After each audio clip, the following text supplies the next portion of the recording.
Жария.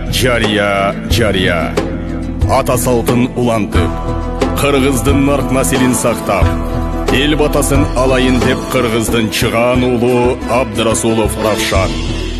Атасы милициянын полковниги Курбанов Сүйүндүн 50 жылдык мааракесине жана туягы, сыймыгы болгон уулдары Исхак жана Рамазанга сиздерден ак бата алуу максатында 2022 жылдын 20 февраль күнү чоң аламан улакка чакырат.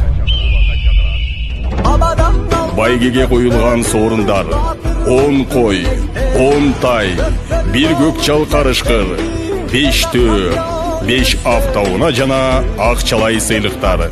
Баш байгеге кош сорун, алтын кор жана токулуу ат. Улак калыстардын каттуу көзөмөлүндө өтөт. Тек жана жип салган балбандар жана жерге түшүп улак көтөргөндөргө соорун берилбейт. Дареги Ош облустук Төлөйкөн ат майданы. Байланыш үчүн телефондор 0552 00 25 56 0777 92 70 70.